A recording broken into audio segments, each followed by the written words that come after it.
ST SC commission మాజీ chairman Errala శ్రీనివాసును పోలీసులు నాంపల్లి కోర్టుకు తీసుకొచ్చారు. ఈరోజు ఉదయం మాసం ట్యాంక్ పోలీసులు ఈరోజు తెల్లవారుజామున 4:30కు మాసం ట్యాంక్ పోలీసులు వెస్ట్ మారేడుపల్లిలోని ఎర్రోల శ్రీనివాస్ ఇంటికి వెళ్లారు.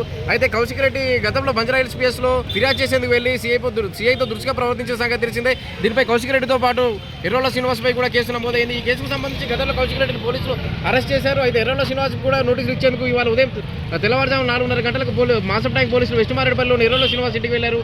అక్కడ నోటీసులు ఇచ్చేందుకు వెళ్ళగా పోలీసులు బీఆర్ఎస్ కార్యకర్తలు అడ్డుకున్నారు. ఈ క్రమంలో ఎర్రోల శ్రీనివాస్ను పోలీసులు అదుపులోకి తీసుకున్నారు. తర్వాత మాసం ట్యాంక్ పిఎస్కు తీసుకొచ్చారు. అక్కడ నుంచి చింతలబస్తీలోని పిహెచ్సికి తీసుకెళ్లారు.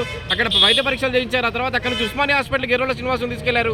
అక్కడ కూడా వైద్య పరీక్షలు చేయించారు. అక్కడ నుంచి మాసం ట్యాంక్ పిఎస్కు మళ్ళీ ఎర్రోల శ్రీనివాసం తీసుకొచ్చారు. అక్కడ నుంచి ఇప్పుడే కాసేపటి క్రితమే ఎర్రోల శ్రీనివాసం నాంపల్లి కోర్టుకు తీసుకెళ్లారు. లోపల విచారణ జరుగుతుంది.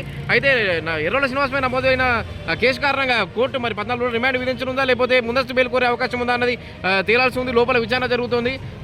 నాంపల్లి కోర్టుకు బీఆర్ఎస్ లీగల్ టీంతో పాటు ఆందోళన మాజీ ఎమ్మెల్యే బీఆర్ఎస్ నేత చంటి క్రాంతికిరణ్ కూడా వచ్చారు. బీఆర్ఎస్ లీగల్ టీం కూడా ఇక్కడే ఉంది. బీఆర్ఎస్ కార్యకర్తలు వస్తున్నారు.